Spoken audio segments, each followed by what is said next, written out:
trying to get started. Welcome.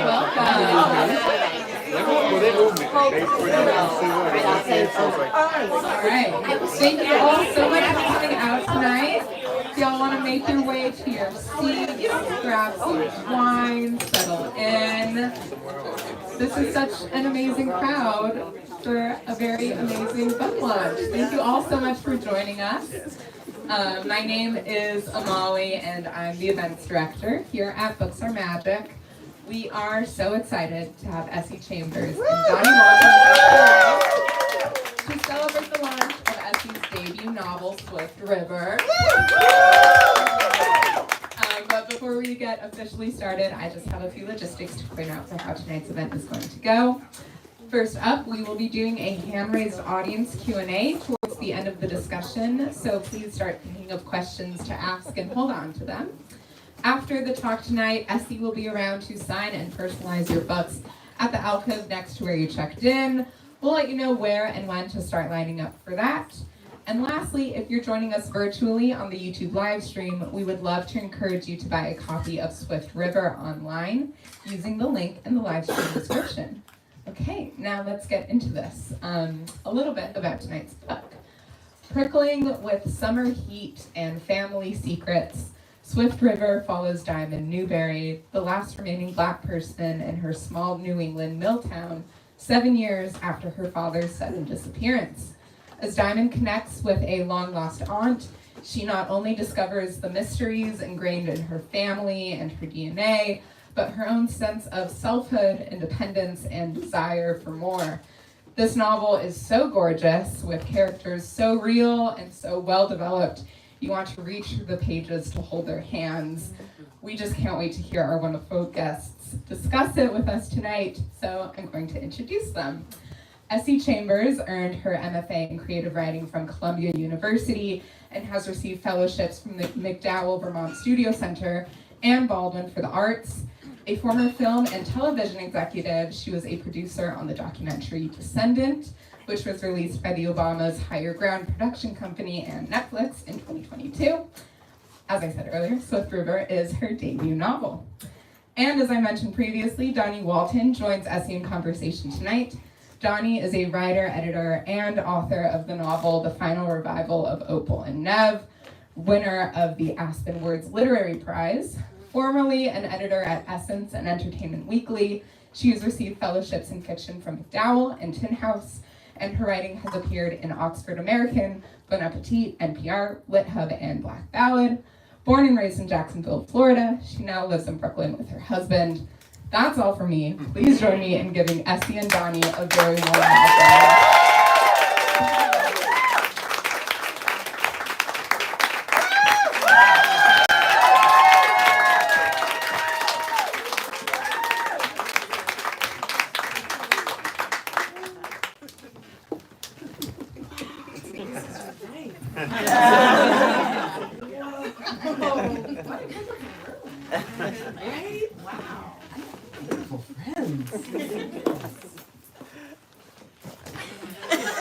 Congratulations. Thank you.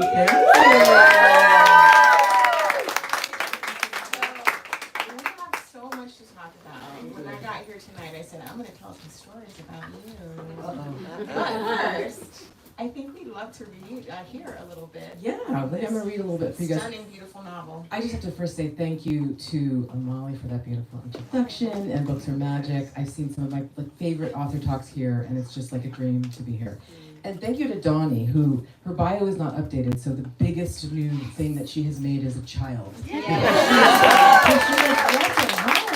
Not by herself, but to be here with me tonight. So she's just been such an important reader for me, and she's such a great friend. So I'm just really happy to be here.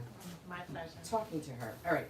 So I'm gonna read from two sections, which might be a little dangerous. I'm gonna do the prologue, which is the very beginning of the book, and Amalia, you gave such a good summary, so I don't have to give too much setup. And then the story is told from two sections in Diamond's life, when she's a 9-year-old girl and when she's 16, and I'm going to read from the 16-year-old section. Okay. Picture my pop sneakers worn out and mud-caked from gardening, neatly positioned on the riverbank where the grass meets the sand.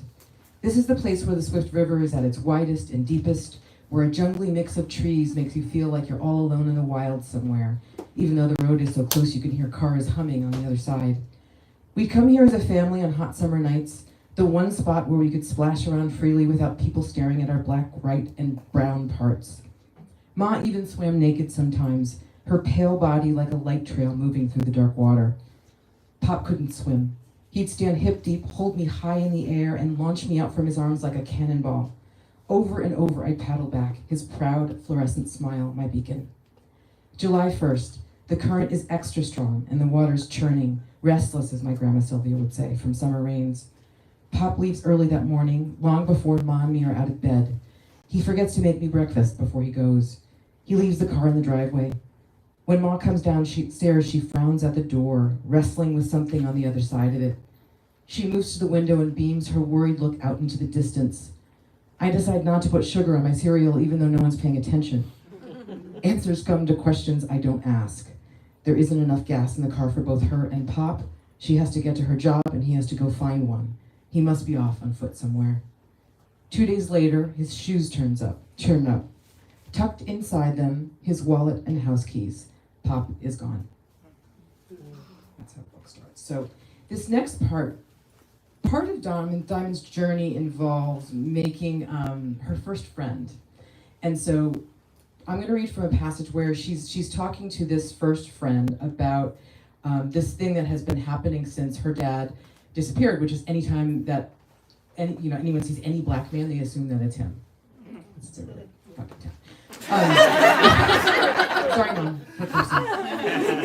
There's going to be cursing, maybe. You've read the book. Oh, so you know. My mom, everybody! There's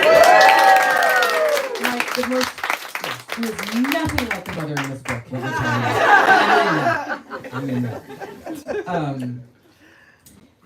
Shelley says people have been seeing my dad for years, just far enough away not to get caught. They think he might finally turn up, she says. That would be wicked crazy, right? We're in her car after class, parked at Cumbies, one of the hangout spots in rotation where kids come to smoke and drink before they get chased out by the cops and on to the next. Remember when that Harlem Globetrotter came to town to sign autographs at Bart's Sports Shop, I ask? It was a highlight. We don't get famous people coming around here, just circus or actors from the lame soaps, not like General Hospital. He was wicked cute, Shelley says. 7 feet tall. People would stop us on the street to ask if my dad was back.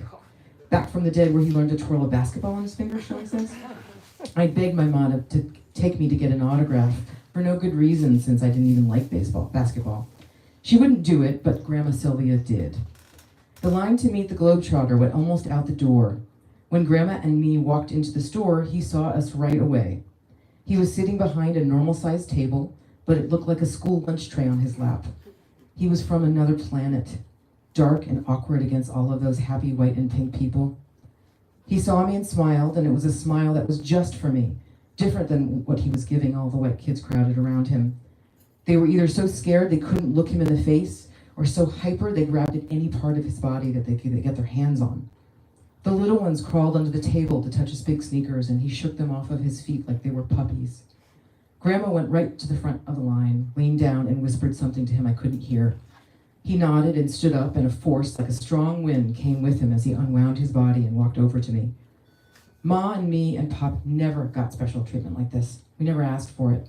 The whole room gasped at his full height, then bitched when he autographed a Bart's flyer just for me.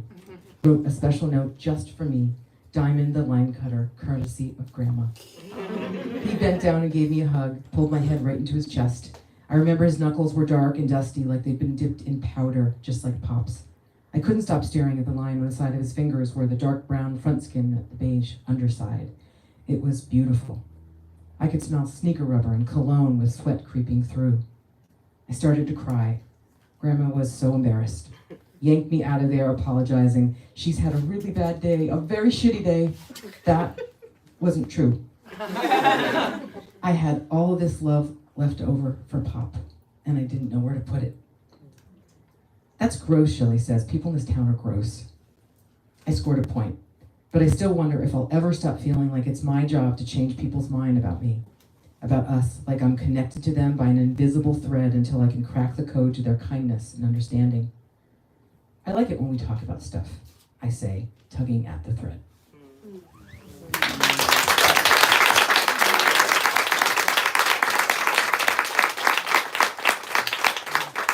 That's gorgeous.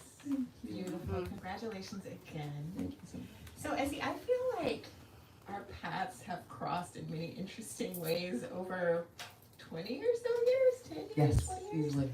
And weirdly, we ended up neighbors of sorts in a building in Brooklyn.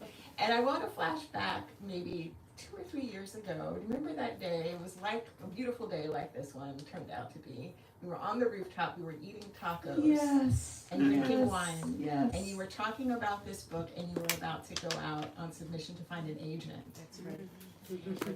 And I was so excited to read this novel. And I sort of want to start the conversations by talking about getting from like that moment to here. First of all, I mean, I think there are so many people in the audience who have known you and loved you and really are dying to know what this week has been like for you. I mean, the Today Show Plaza.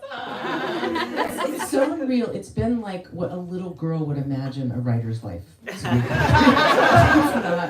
like that for everybody. I mean, it's just, you know, I mean, first of all, experiences like this where it's like, it's, everyone in here has either poured love into me or poured love into the book or both.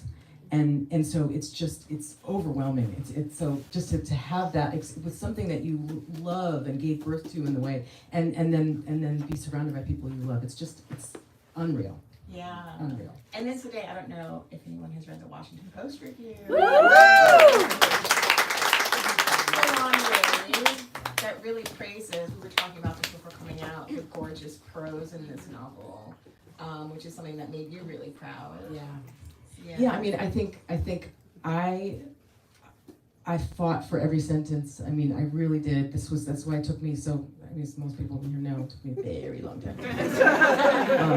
Because I was wrestling with these sentences, and I really wanted this to be a sentence level novel. And so this particular writer really honored that, and it meant a lot to me. I'm so curious, you know, both of us kind of had these past lives in different forms of media. I know there's people who probably worked with you in film and television. And I was really curious, what compelled you to write a book in the first place, and why did this particular one come in the form as a novel to you and not in film form or a television show or something like that? Well, I mean, the first thing I ever wanted to do was write books. That was my first, write books and be a singer and a DJ. I still have time for all, I still have time for listen. So I just didn't have the confidence. I didn't think that, I pointed myself in the direction of being a writer. But I don't know, I'm a Virgo, I'm like a firstborn, we're practical, we don't, I didn't chase after it. And so I ended up with this just glorious career where it was just creative enough that I could justify not pursuing what I really wanted to be doing. I'm looking at Sarah. She was great at it, by the way. Thanks. There was any doubt. And I rode around the edges of my life, really, for a long time. And then I will tell you, because she's sitting right here, I want to acknowledge Jacqueline Woodson. I want to embarrass her because very good friend.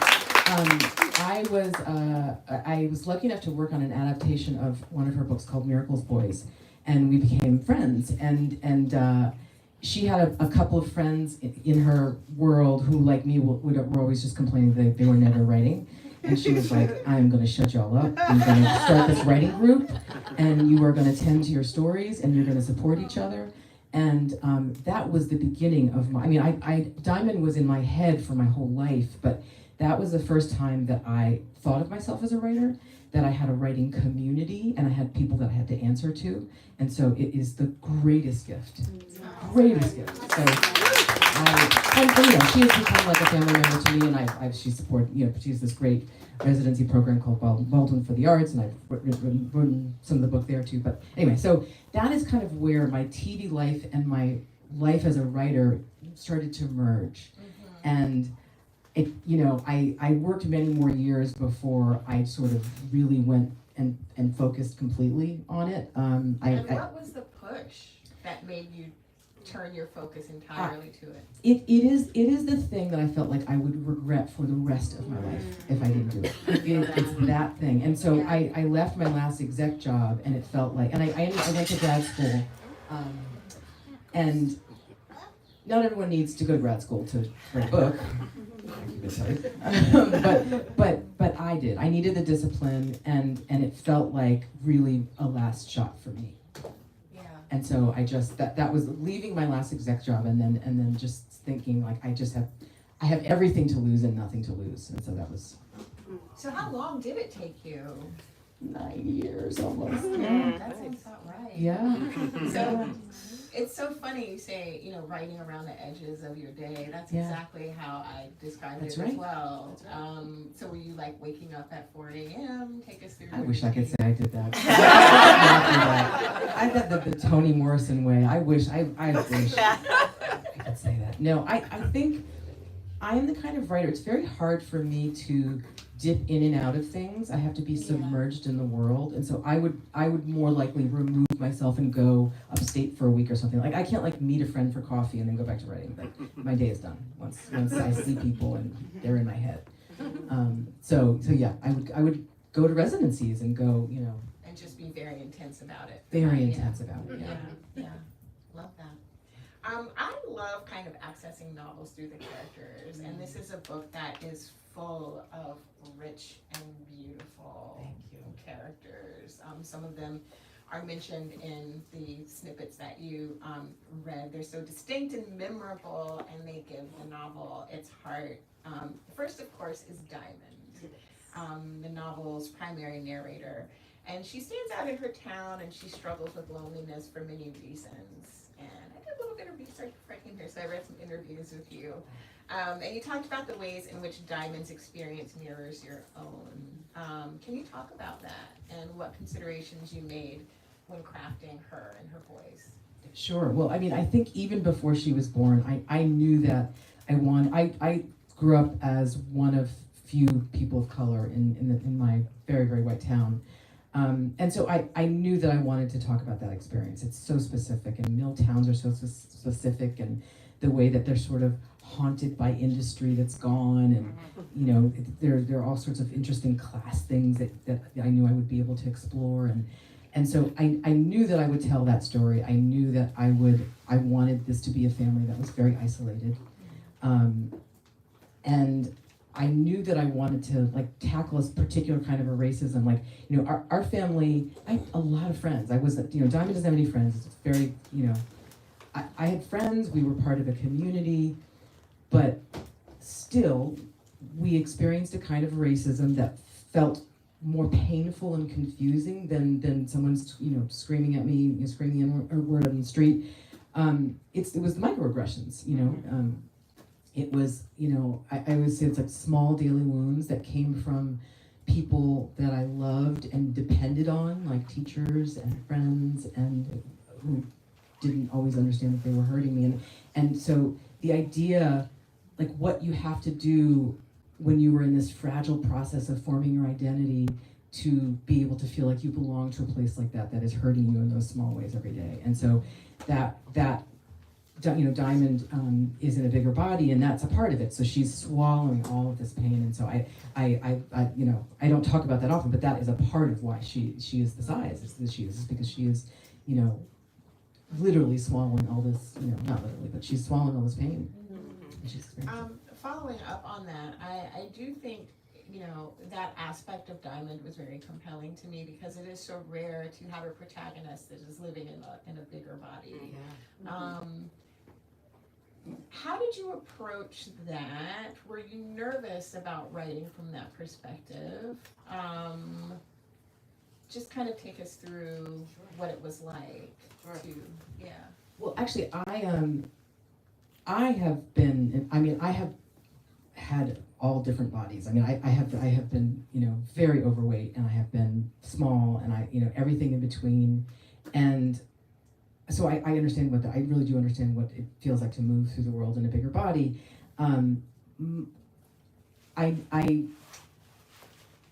I knew that there's a kind of thing that happens when you're in a bigger body, where and particularly in a town like this, where you simultaneously feel like you are invisible but also on fire. And I wanted people to understand that, to really be able to feel that. I do feel that in the shopping You cart do. scene. Oh, the shopping cart scene. Y'all who read that Yeah. in this book, Yeah. that scene is near the front of the book, and it is stunning. Yeah. Diamond and her mother. Yeah, and this is the thing though. I mean, and that's, I'm glad you brought up that scene. It's a funny scene, and I constantly had to ride this. I didn't want her to be like the fat funny girl. I didn't want to be people to be laughing at her, and so I was constantly had that in mind, and people like Diamond are not centered in stories, and it just felt really important to me to put her at the center in a respectful way. Yeah. So as you mentioned, there is Diamond as a 9-year-old and Diamond as a 16-year-old. Did you find it difficult to sort of switch between those? I mean, it's only, it's what, math is not my strong. 7 years. 7 years, which is not that long, but it's an eternity in the development of a child. So I'm sort of curious about kind of straddling those two ages. Yeah, I mean, and this is where my TV and film background comes into play. I mean, I spend a lot of time telling stories for teenagers with a channel called The End. The End, Degrassi and all the things. I didn't work on Degrassi, but yeah. And so I am, this is right here the person who's actually responsible for Degrassi, literally.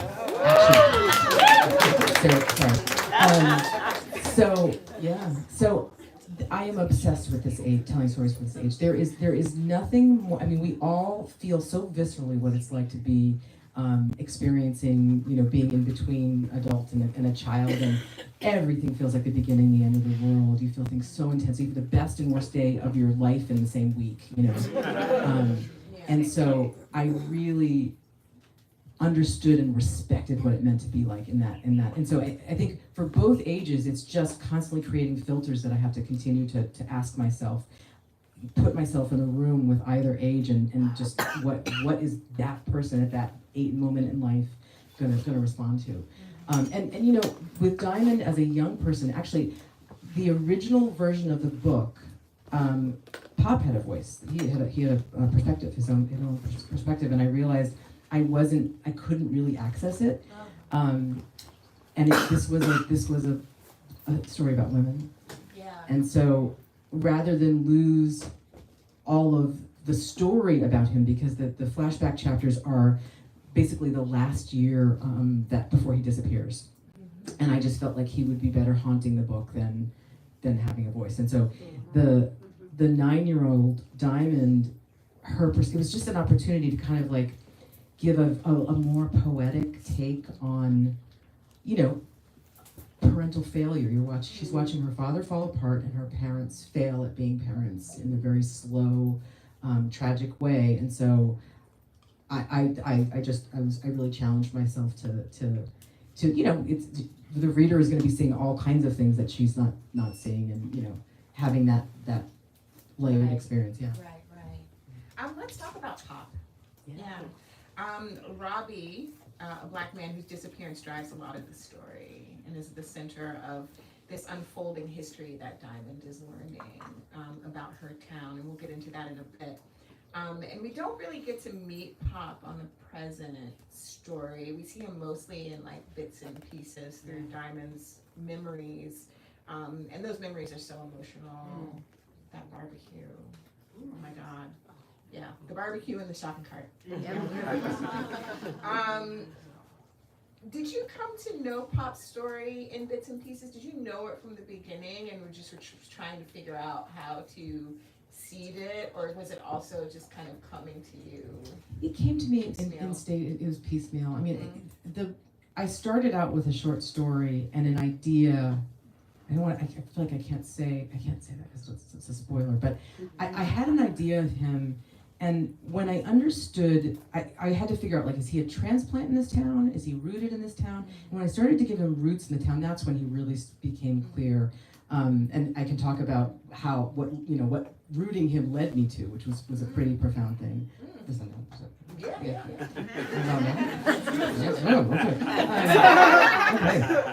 Okay. So I wanted to figure out what would a family history for him look like in this town, and I went looking for Black communities in rural New England in the early 20th century, and not finding much. There wasn't a lot there. And I came across this book called Sundown Towns: The Hidden Dimension of American Racism. And as far as I know, it is the only book on the history of sundown towns that exists, which is kind of shocking. Do most people know what sundown towns? No shame if you don't know what they are. So a sundown town is it's essentially an all-white town by design, whether it's through laws and ordinances or murder and racism and terrorism. And the name itself comes from the practice of putting up a sign, sometimes right next to the welcome sign of the town, saying, you can pass through during the day, but if you are caught after sundown, you could lose your life. But not as nice as the way I'm saying.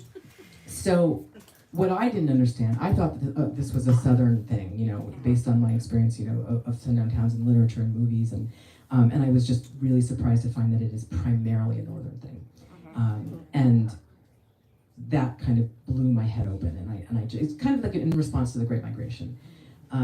So I sort of decided that I was going to make Swift River a sundown town, and I came across this one passage that talked about how sometimes there were exceptions to the rules made, like for the town Negroes, essentially. So one or two people would be allowed to stay if they were domestics or serving some important function, and I just thought, I'm gonna make my girl Diamond descended from a person who was allowed to stay behind after the rest of the Black community was chased out. And then that's when it becomes epic. That's when it becomes epic. That happened at Baldwin. Yeah. And so then all of a sudden I'm telling a wide and deep story. Yeah. And then I have all of these layers, and they are talking. I mean, it took a while, all of these different pieces, and I thank my agent Julie Bearer and my editor, Ms. Karina here. Hi. Yeah, I mean, getting the structure right was really difficult, and they really helped me to make sure that all these different pieces were in conversation with each other and not silos. It's like all of a sudden you find yourself writing historical fiction. Yes. Yes. I did not think I was going to be doing that. Yeah. Wow. Let's talk about sort of that scope of time. You introduce letters as a sort of a way to introduce the past. I'm trying to remember the years. I noted them, but I can't quite remember. I think it's 1920s? 1915. Yes. Talk about developing those letters and getting the voice right. Yeah. Because I know when we were like trading work and we were very much like, please read the letters, or the letters were, I was scared of those letters, yeah. Yeah. It really was. I mean, the Clara it's in dialect. I mean, I just was very scared. Yeah. And who is Clara? Just for. Oh, I'm sorry. So everyone, Clara is this relative who Diamond is descended from, and essentially Diamond is receiving letters that she had been writing to her. I'm giving you a little bit of a spoiler, that she'd been writing to her sister after she stayed behind, and so Diamond is kind of getting both a history lesson and also a family history lesson, and she's discovering all of these secrets in the town, and these secrets that she didn't know any of this about her family, and I very much, and so they are so I'll just back up a little bit. When I understood that Diamond could not just be running from this painful life, that she had to be running towards something, that's when I kind of developed Shelley as a character, who was just her first friend, and this Black aunt this black auntie. That felt really important to me, that she be moving towards this person who could help her understand who she was. And so it is through this Auntie Lena that Lena starts to share these letters with her. And I resisted the idea of letters. I'm not like an epistolary girl, but I really did want to tell separate stories. And I do think it's a great way for people across time to be in conversation with each other. And so, yes, I felt like, and it was a way to kind of plant seeds in Diamond's life and see the ripples without having like major plotty things happening. Right. Which the book didn't have the space for. I mean, Diamond's present day life, I mean, the story took place over 3 months. It's a summer in a teenager's life. Yeah. So. And as Diamond, as you said, she's running toward Shelley. She's running toward Auntie Lena. She's sort of running a little bit away from her Ma. Let's talk about Ma, who is one of my favorite kinds of characters. She is kind of a mess.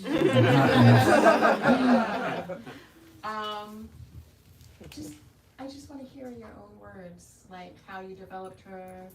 I mean, she's so different from your own level. Well, I have to be honest and say, part of her development was me trying to make sure that you would never see yourself. I was like, my mom can't even have like a glass of wine, so it's like, I'm gonna make Ma a pill popper, you know. My mother is just like the kindest, sweetest, most caring person, and it's not that Ma is a mess. I mean, I really love the idea of this woman who loves her child fiercely, but she's failing so dramatically as a parent, and sort of challenging myself to have you be furious at her and what she's doing to her child, but also feel empathy for where she's coming from. They're both in mourning and grieving in very different ways. And Ma's way, Diamond wants to stay and be in it and love and miss her dad because she doesn't understand what happened to him. Nobody does. Yeah. Ma wants to bury it. She wants to keep moving and stuff it down. And so there's a constant tension between those two ways of dealing with loss. Shelley. Shelley. It all is making sense now that I know that you worked at the inn. Shelley is very Manny from Tacoma. Yeah, I love writing Shelley. Shelley was so fun, and I love the moment in the book where I feel the author having a lot of fun with the character.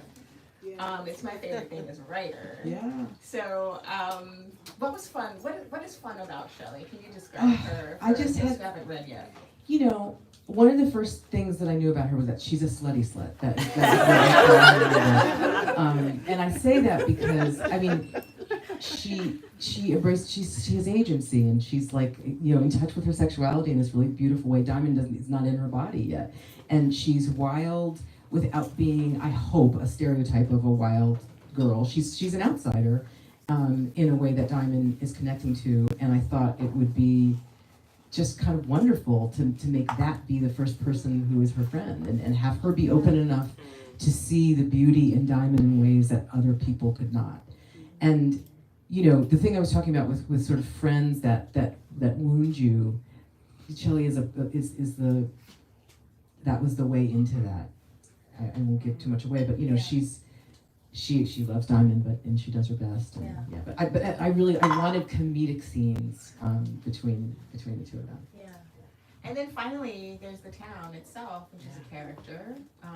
We see this town in 1915. We see it in 1980 something.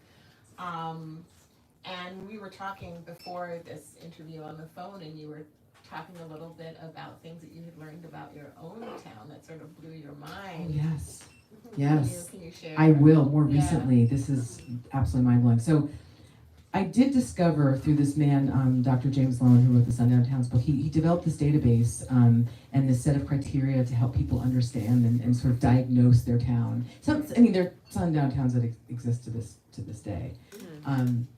And I found out that the town next door to where I grew up is thought to have been a sundown town. And then more recently, as I was doing more digging and trying to learn more about my own hometown and our experience, I was speaking to a local historian who told me that there was a Black church and a Black community in our town before we got there, which means I wrote an entire novel that mirrors my own life without knowing that. And when I look back at our lives there, it just makes so much sense. I mean, the way that, in the same way that Diamond is haunted by what we were haunted in a lot of ways, but I didn't know that. I didn't understand that. So I'll be writing about that for sure. Let's talk about research a little bit. I mean, of course, like, I'm sure you had to do a lot about sundown towns going back to 1915. Let's talk about the 1980s timeline. Did you sort of just access like your own that was yeah, absolutely. Yeah. I mean, the 80s are so hilarious without trying. They're hilarious and complicated. I mean, a lot of bad stuff happened to Black folks in the 80s, and so I do think it is. It was a perfect time for Diamond to be isolated without a lot of access to Black culture in a way that couldn't happen now. Oh, right. And so her understanding of Blackness was like TV and sitcoms, and it was just the beginning. So I just thought that would be a really interesting thing. Like, this girl, apart from her father, that's her experience of Blackness. And so that, and then coupled with the crazy helmet hair and the clothes, and it was a lot of fun. I could do the tragic comic thing with the 80s. There are It's hard to do. throughout. Thank you. And the music, oh my God. Yeah, I mean, DJ, come on. So I realized, when I was kind of like skimming through the book again, preparing for this, I realized that we sort of like, we leave Diamond at a very sort of pivotal moment of growth and discovery, and we also leave her in that 1980 something timeline.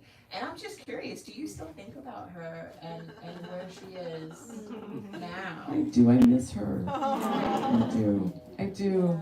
I feel like she's okay. And when I started thinking about the next book I want to write, I knew I was like, Diamond was where she needed to be. Yeah. But yeah, I have an idea of what happened in her life. And I think about her all the time. I really do have an actual feeling of missing her, especially now that like she's just been with me. I mean, writers in the room know what this feels like. It's like this has just been with me. She's been with me, and now she's with everybody. And so Yeah. I'm a little scared for her. And then I think I have one more question before we turn it over to the audience, and it's a question that you actually brilliantly suggested just now, which is, how has this experience changed you? Yeah, someone asked me this the other day, and it was just so obviously it's sort of my experience with my own hometown and my relationship to my identity has changed a little bit. I mean, over the course of 9 years, I completely changed as a person, and so the book accesses me at different points in that growth. But the biggest thing, the very biggest thing, is the understanding that the well is not going to dry up in terms of my storytelling and creativity. I think it took as long as it did to write this book because I was probably afraid on some level that there might not be anything on the other side of it. And learning to trust, I've talked about this before, like trust the feeling when something good is coming.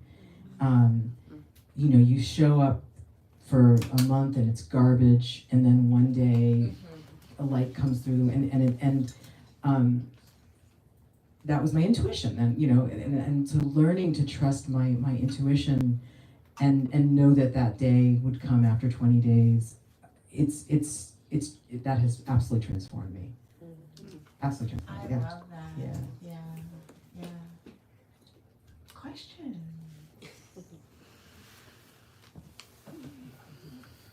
Vanessa. Hello. Hi. Congrats, Essie. Thank you so much. Someone asked me this at my book launch, so now I ask everyone it. Who are the book's literary ancestors? So, Or to like, you repeat- know, what books are in conversation in your book, or that like were totems when you were writing your book? Oh, I mean, I always write. That's a great question. I write with books. I mean, I wrote with Jesmyn Ward. Yes. I wrote with Jacqueline Woodson. I wrote with Crystal Honican. I don't know if she's here, but I wrote with I write with poetry. I write with the books whose voices that I want in my head, and I wrote. Who else? I'm trying to think. I love Miranda July. I love people that are like just weird and you know. Yeah, I think those are, and Toni Morrison. She's my queen. So, Paul Beatty, Victor Laval, who blurred the book. Yeah, I mean, that's the thing. It's like Wonderful people. it's like you write a book and you get to ask your heroes to write blurbs. It's absolutely unbelievable. Amazing. Yeah. Donnie wrote a great blurb. And Jackie too, right? And Jackie too. Yeah. Thank you, Vanessa, by the way, wrote an amazing book called The Storm We Made. Yes. Oh my goodness. I also learned because she blurbs so much and so hopefully. I mean, it's very. I feel like they're cousins. Our books, in a way, the way that we are. Friends. They're friends. Yeah. Yeah. We're friends. It's a great question. Julie. I'm wondering what surprised you about the process. Once you had an agent, once you sold the book, you got into the business of publishing. What was the most surprising? Everyone here, question about what surprised Essie about the process of publishing. I so many things. I mean, I think, you know, I don't know what this is about the process of, so I come from a creative process that's like a group process. And so, I guess I'm not surprised about the part of the publishing process. I was always surprised at how often I felt like, you know, it was just me driving, you know, driving the ship. What else? I mean, my head is like drawing blanks. I mean, the time that it took from like, you know, when we turned it in to when it it was just like a couple months. Right? Yeah. Yeah. Yeah, it was a lot of time stuff. I feel like it was like everything, you know, everything happens really fast. You have to respond really fast to things, and yeah, it's yeah, it's been kind of. I feel like it's like quick, and then slow. It feels mostly quick to me. I have to say, yeah, because I've spent so long working on this, and so you know, I finished. I found Julie, and within weeks we started sending it out. Well, no, I'm sorry. We worked on it for a couple of months together, and then we started sending. Everything happened really fast. And like with television and development, it's sort of like everything takes forever. And so I do feel like the speed, there is something about the speed that is always, I'm always asking, like, do I have to give notes next tomorrow? Like, is it this? Yeah. I guess it's all relative because I came from working in daily newspapers at one point.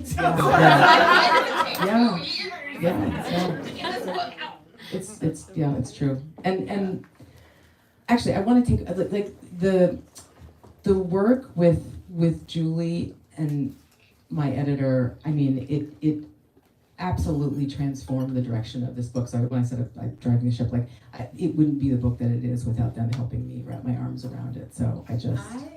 Can I ask a follow-up question? Yeah. What was like the key edit or the key note Structure. that you got? It was a structural note. It was I am guilty of being too subtle. And so it was a lot of stuff about being a little bit more obvious, but it was making sure that these different perspectives were in conversation with each other. Because I think that they were, I was not wanting to be on the nose with like, you know, Diamond learns this thing and then she goes to the library and she wants to, you know, I didn't want to do that. And so I think, but the book that I wrote, they were not enough in, so I feel like in figuring out the order so that there was back and forth in time, but there still felt like there was momentum. That really was Julie and Corinna who helped with that. Jackie. Can you talk about the cover, what the journey to it was? It's Oh, a beautiful Big yeah. question, the cover. Oh, that cover. I mean, it was a lot of trial and error, and I think Julie actually suggested that we you know, after a couple of tries and fails, that we look at art and use a piece of art, and the Simon & Schuster design team like knocked it out of the park. I mean, as soon as we committed to that direction, they came back with these just really beautiful options, and this one spoke to us so immediately. It's this painter named Wilson Imini. He's a Nigerian painter, and the title of this painting is called Blue Comfort, and it was something, I don't know, I felt it immediately sort of like this, and it was about, he told me this much later, but he did this series. It was about a girl who was an introvert, who was sort of finding comfort in this moment, in this, you know, is it water? Is it like a blue shack rug? You know, it's all things. And the woman felt like she could be any of the characters. I had always thought that Diamond would be on the cover, but I don't think it's. I think that this is an ancestor story, and so in that way, it's this cover character kind of represents all the women in the book. Yeah, it's gorgeous. Hey. Hi, Essie. Hi, Abby. I love this book so much, and it's like you can read it really fast, but then you hit these gorgeous sentences, and you just have to just sit with it. And you did just such an amazing job of like tapping into the feeling of someone that's like, 13. And so my question is, as you're writing, there are moments where like these sentences come, but then they have to balance the rest of the paragraph, right? And so sometimes you feel like, okay, this sentence is too big, I gotta pull it back. Like what is your process around that? Yeah, it's a great question. It's a very tortured, crazy looking process. Like if you walk by a room that I'm writing, I'm like laughing and crying. I kind of know what I want to happen in a scene, and then I go to find the language for it. And that's when other books and people in my head and really working through, making sure that this is in the voice of the character. And it's like the combination of poetry and comedy. I had these two Post-its on my computer and one says tell the truth and the other says make yourself laugh. And that's for me, but at a certain point that also became, oh no, that's Diamond. That's absolutely Diamond. She has to be telling the truth and making herself laugh at all times. So I think the way that I write sentences, I have to be careful not to overwrite, because when you're being that, sort of sentence focused, it can easily happen. So it's always just a process of working and reworking these sentences so that they tell the story of the scene that I see very clearly. Good question. Hi. Hi. Temporary neighbor. Oh, hi. I'm curious, do you see this as an opportunity to kind of merge your professional passions? Do you have hopes, plans? Do you have it come to like production in some way? And if so, would you like to be involved with that, or would you feel like you kind of need to step back and? It's a great question. Question about merging the career Yes, paths merging. of film/television and novel writing. Yeah, I think I would love to see this have a life in TV or film, and I have a great agent who's well, no, in partnership with Julie. Julie's my great literary agent, but I also have a book to film agent, and so that's the hope. But I will say, beyond being like maybe an EP, I don't actually feel like I need to write this. I feel like someone else will do a much better job at writing this. That might change, and I may be really angry at myself for not making that choice, but I do feel like a little bit like it's a choice between that and writing my next book, and I really want to get working on my next book, because I know the process and it will it would take over my life. So I would, if I am lucky enough to have any, because it's a crazy market right now. But if I'm lucky enough, then I would want to have some involvement, but I don't have to drive it. We have time for one more. My friend came from Miami. Surprise!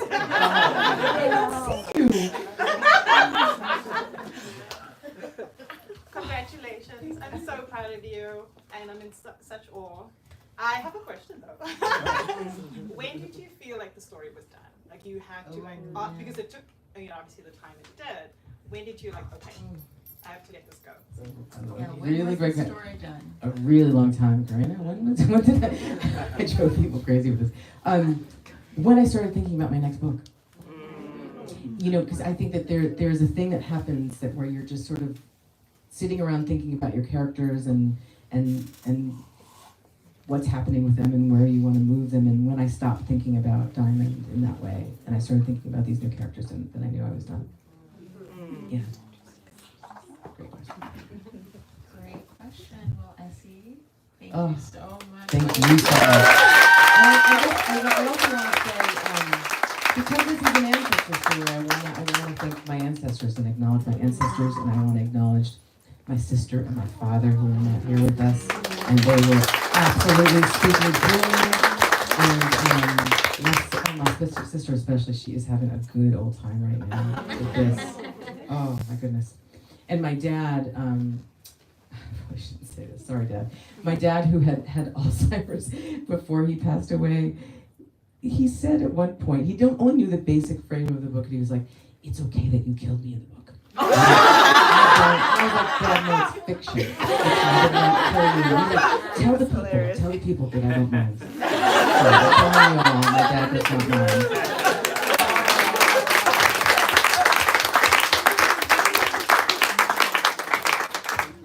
Thank you all so much for coming out tonight. Thank you to everyone who asked questions. Thank you to Donnie for moderating such a fantastic conversation. And thank you, Essie, for